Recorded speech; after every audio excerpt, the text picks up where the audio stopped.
Ahora vamos a proceder en forma inversa. Ahora vamos a pasar de un circuito, ¿sí?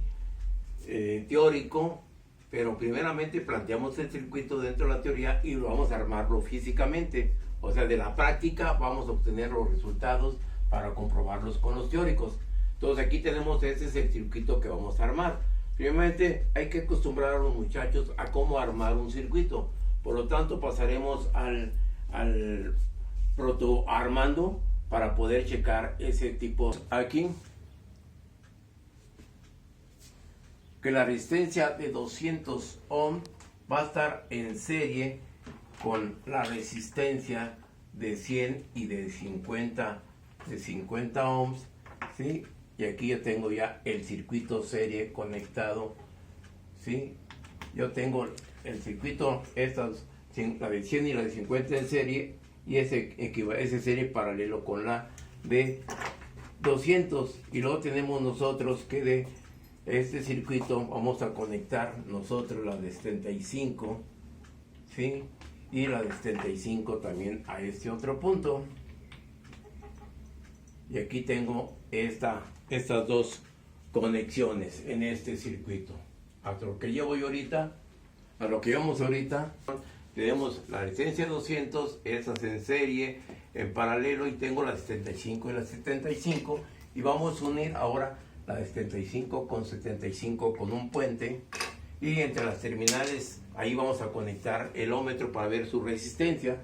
Entonces procedemos al circuito y tenemos la de 75 con la de 75 conectado a ese punto común. Por lo tanto, ¿qué es lo que va a suceder ahora? Nosotros deberemos de medir la resistencia entre la de 100 y 50 y la de 75. Y nosotros vamos a tener una resistencia equivalente aproximadamente de 75 ohms. Entonces mi resistencia medida, ya pasamos al otro. Ahora pasaremos a que la resistencia medida es igual a 75 ohms aproximadamente. Ahora lo vamos a demostrar teóricamente. Tengo yo este circuito donde saco un circuito equivalente, donde voy a transformar este circuito K a un circuito T, donde tengo la resistencia A, que es igual al producto de 200% entre la suma de las tres, y esto me da 57.14 ohms. Ahora yo tengo la resistencia B, que es el producto de 50 y 200 sobre la suma, y tengo 28.57 ohms. Y ahora yo tengo la resistencia C, que es el producto de 100 y de 50 sobre la suma, y tengo 14.28. Por lo tanto, este circuito saca un circuito equivalente donde la resistencia equivalente 1 es igual a RA más 75, y nos da un valor de 132.14, y la R equivalente 2 es la suma de 28.57 y 75, y esas resistencias equivalentes están en paralelo, y yo tengo que la resistencia equivalente 3 es el producto sobre la suma, y eso me da un valor de 58.06, la cual está en serie con la de 14.28, y sumando nos da 72.54. Y aquí tenemos nosotros algo comprobado. Lógico, no es los 75 por las tolerancias que tienen las resistencias.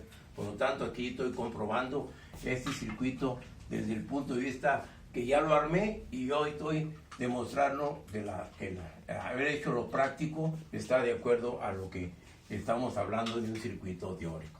Por lo tanto, ahora vamos a hacer la aplicación de un sistema, ¿sí?, de análisis de nodos, donde ese sistema de análisis de nodos vamos nosotros a poner una fuente de corriente entre las terminales, aquí una fuente de corriente, y le vamos a poner que sea de 1.0 amperes. Por lo tanto, nosotros tenemos ahora aquí aplicando la ecuación de nodos. Yo tengo el nodo 1, el nodo 2, el nodo 3, y este lo tomaremos como el nodo de referencia, el nodo 0. Por lo tanto, ¿qué vamos a establecer aquí? Que entre este punto y este punto va a tener B1, entre este punto y este punto debo establecer la tensión de nodos, o de tensiones, o de voltajes, y ese es el voltaje 3. Por lo tanto, ¿qué es lo que va a suceder ahora? Ahora vamos a aplicar la ley de Kirchhoff de corrientes. Y esa ley de Kirchhoff de corrientes para este circuito no va a ser otra cosa que lo siguiente. Yo tengo aquí una corriente que está entrando, que le llamo la I1, una corriente que está saliendo, que le llamo la corriente I2, y aquí tengo una corriente que está saliendo I3. Por lo tanto, aplicando la ley de Kirchhoff, que la suma de las corrientes que entran, entra I1 y sale I2 más la I3. Por lo tanto, la corriente parcial I1 va a ser igual al voltaje sobre la resistencia. La I1 es la que yo tengo, es V1 menos V2 sobre la resistencia de 100 ohms.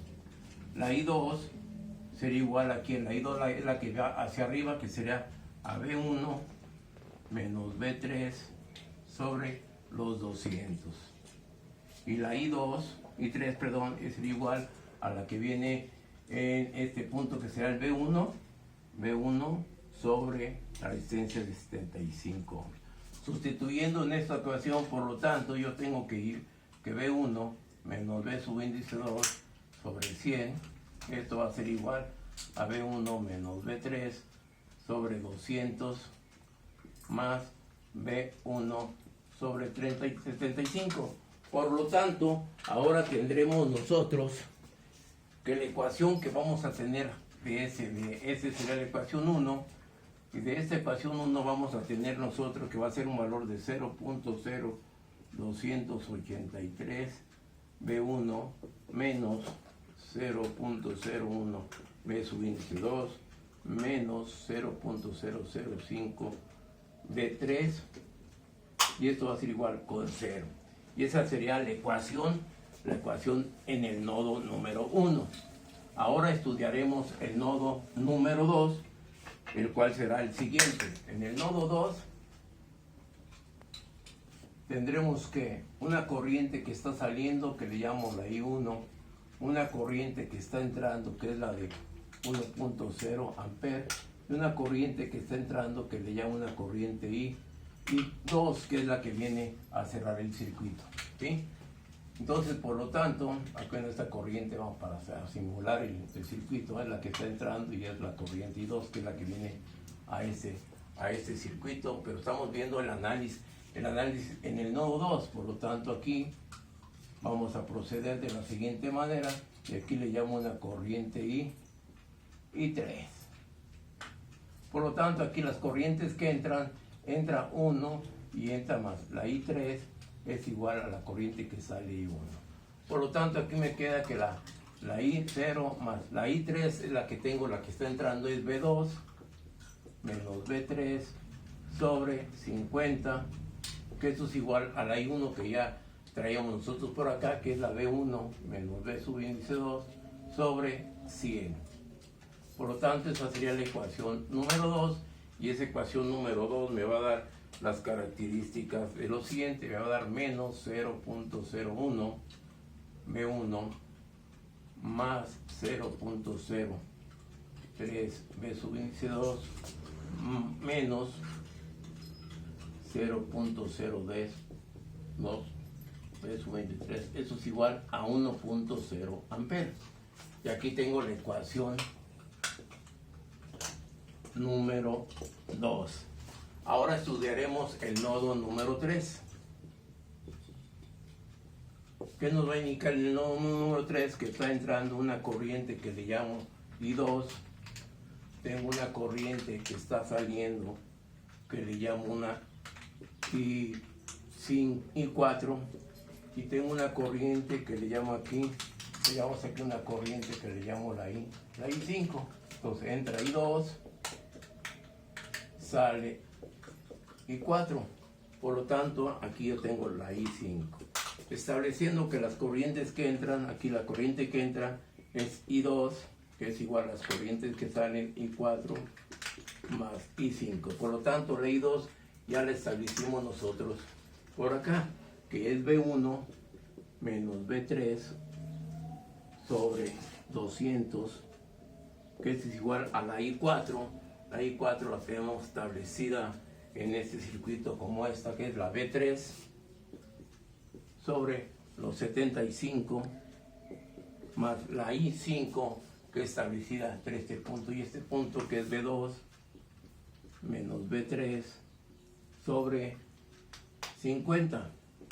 Por lo tanto, esta ecuación nos va a dar un valor de lo siguiente, de menos 0.005 B1 menos 0.02 B subíndice 2 más 0.0383 igual con 0, y esta sería la ecuación número 3.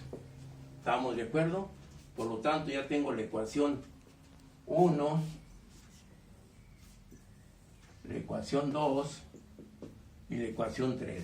Por lo tanto, esto me dará un sistema matricial de la siguiente manera, borrando aquí. Ya borré aquí, que esto me daba 0.0283.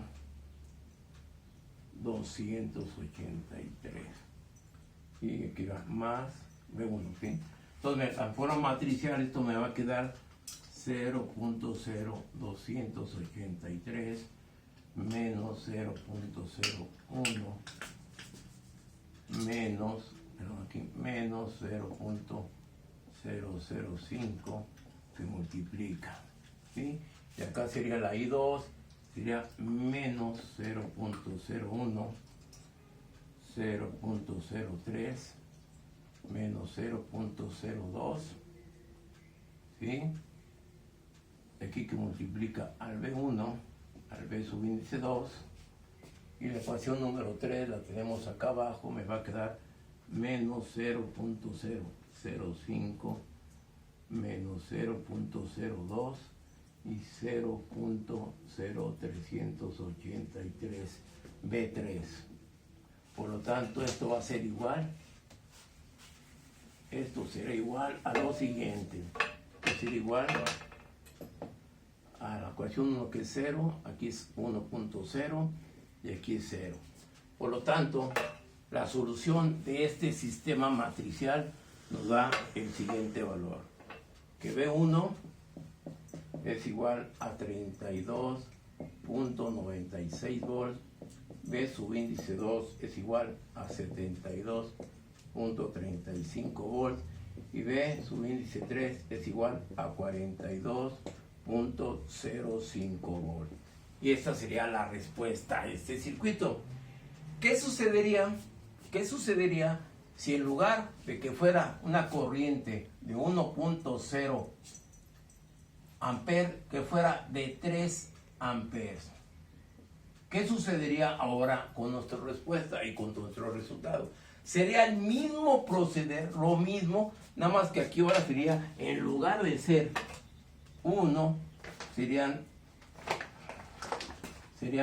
los 3.0 amperes. Y el sistema matricial ahora nos quedaría con ese tipo de corriente, que el voltaje 1 va a ser igual a 98.8 volts, B subíndice 2 igual a 217.07 volts y B3 sería igual a 126.16 volts. ¿Cuál sería la única diferencia? Serían el resultado, las magnitudes de estos valores. Si yo hiciera el ejercicio en forma práctica con una corriente, una fuente de corriente de 3 amperes, me arrojaría estos valores. Que estos valores, de acuerdo a las características de los elementos, ¿qué es lo que va a suceder? ¿Qué es lo que nos va a provocar? Vamos a suponer que tenemos nosotros el B1, que es el voltaje en la resistencia de 75. El B1 es igual a 98.8 volts, donde yo tengo una resistencia de 75 ohm. Por lo tanto, la corriente que voy a tener allí es 98.8 entre 75. Esto nos va a dar un valor de aproximadamente 98.8 entre 75. Nos va a dar una corriente de 1.0 317 amperes. Por lo tanto, ahora, ¿cuál sería el voltaje? El voltaje es igual a la corriente por la resistencia, donde el voltaje es igual a 1, la corriente 1.117 por 75.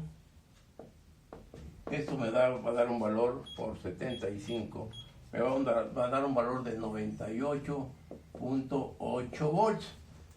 Y la característica de la resistencia, ¿qué es lo que va a suceder con la resistencia? La resistencia, sus características nominales, tiene una resistencia igual a 75 ohms y una potencia de 25 watts. Por lo tanto, la tensión va a ser aplicando una expresión derivada de la ley de Watt, que será la raíz de la potencia por la resistencia, y esto nos va a dar una raíz de 75 por 25, y este voltaje va a ser igual a lo siguiente: 75 por 25 igual raíz. Va a dar una tensión de 43.3 volts. Por lo tanto, estamos aplicando una tensión de 98.8, que aquí a esta resistencia no le pasaría nada. Pero si así seguimos haciendo el cálculo, en la de 200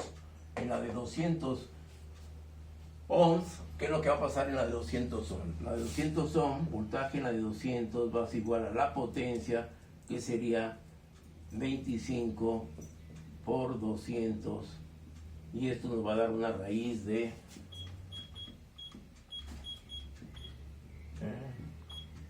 va a dar un voltaje en la de 200 de 70.7 volts. ¿Y qué es lo que está sucediendo? Este voltaje va a ser el voltaje en la diferencia de uno con respecto al otro, voltaje 1 menos voltaje 2, por lo tanto está superior al voltaje, y esa resistencia me sobrecalienta y se nos va a quemar. Entonces, por eso es muy fácil hacer los cálculos teóricos, pero todo depende también de las características de los elementos que estemos armando un circuito, que no del todo en un libro nos menciona este tipo de circunstancias. Se resuelve el problema, pero no nos interesa si la potencia de la fuente, qué voltaje nos va a proporcionar, qué potencia. Entonces hay que considerar físicamente y prácticamente cada uno de los elementos: potencia, tensión, corriente. Aquí lo mismo: corriente, potencia y tensión de alimentación. Todos los elementos que congregan los tres parámetros principales: resistencia, potencia, tensión y corriente, para poder hacer los circuitos desde el punto de vista experimental, ¿sí? Experimental. Ahora vamos a proceder desde el punto de vista experimental, o la realización de la práctica de este ejercicio. Quitamos la característica de la resistencia. Bueno, aquí tengo yo la resistencia, los elementos donde voy a conectar a la fuente. Aquí conectamos nosotros un ampérmetro para poder ver la corriente que nos va a suministrar el circuito, que sería la de 1 ampere, y ponemos aquí la fuente. El otro elemento, en la de 75, tenemos la tierra, y por lo tanto aquí, ¿qué es lo que sucede? Aquí hay que tener mucho cuidado, porque son instrumentos de medición analógicos, donde hay que procurar que la deflexión de la aguja no se nos vaya a hacer en sentido inverso y nos vaya a despivotar el instrumento. Por lo tanto, aquí ustedes pueden ver que la aguja empieza a aumentar y que la aguja se deflexiona en sentido contrario. Quiere decir que las polaridades no se corresponden. Lo único que hacemos es intercalar las dos terminales, y ahora sí procedemos a aumentar. ¿Qué es lo que sucede? Vamos a ir aumentando, que tengamos una fuente de 1 ampere. Ahí tenemos aproximadamente 1 ampere. ¿Estamos de acuerdo? Ahora, ¿qué es lo que sucede? Ya con esas características vamos a medir los voltajes de nodos. Vamos a tener el nodo en la B1, que sería entre las terminales de 75 ohms. Por lo tanto, tendremos este instrumento aquí entre la de 75, que sería entre este punto y este punto, y nos da una tensión de 34.2, que nosotros tenemos. Esa B1 sería la de 32.94, que es muy próxima a las características del valor calculado con respecto al valor medido, ¿sí? En este tipo de aspectos. Por lo tanto, tendremos nosotros que la B1, yo tengo este valor del resultado. Y ahora, ¿qué es lo que sucede? Mediremos la tensión entre la fuente. Tengo mi instrumento y voy a medir la tensión entre terminales de la fuente, que sería el voltaje B subíndice 2. Y tendremos el voltaje entre terminales de la fuente, que sería entre este punto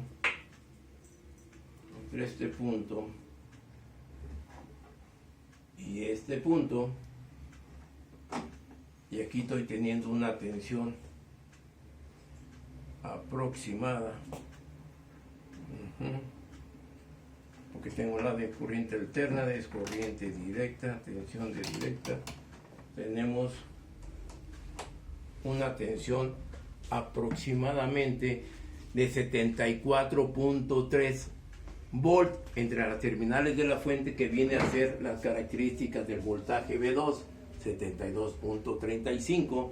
Lo dejamos conectado para poder visualizar esta acción.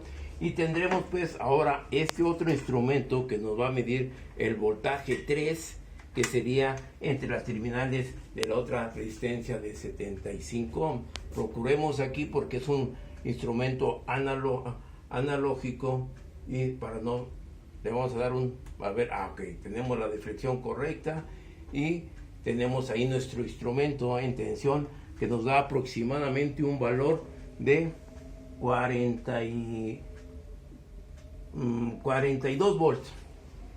Y ahí tenemos la característica teórica con respecto a lo experimental. Entonces, quiero con esto pasar y acentuar que realmente todos los circuitos nuestros alumnos deberán hacer primeramente lo experimental y conjuntamente lo teórico, porque muchas veces los libros nos enseñan a hacer la teoría y algunas veces hasta nos dan un software, ya sea el Workbench, el PaceSpace, para poder simular este tipo de circuitos y llegar al planteamiento de la solución. Pero en el software todo lo hace el software, todo lo hace la computadora. Nosotros lo único es armar y construir el circuito en forma experimental, ponemos los instrumentos y conectamos y listo. Muchas veces también los muchachos, cuando terminan el circuito, le solicitan al auxiliar o al maestro o titular que les revisen el circuito, siendo que si damos las herramientas, cómo armar, cómo checar la solución y el armado del circuito, realmente los chamacos tienen que ir aprendiendo esta metodología. Porque aquí estamos demostrando la teoría con lo práctico. La realidad, desde el punto de vista ingenieril, es resolver los problemas que tiene ya un circuito hecho. En la industria ya el circuito está realizado y existe la falla. Nosotros vamos a simular más adelante una falla, ya sea que esta resistencia esté cortocircuitada o sea el circuito abierto, y poder detectar dónde está la falla de este circuito, que esa es la otra parte de la solución y el planteamiento a la realidad y la necesidad de conocimiento que deben tener nuestros muchachos.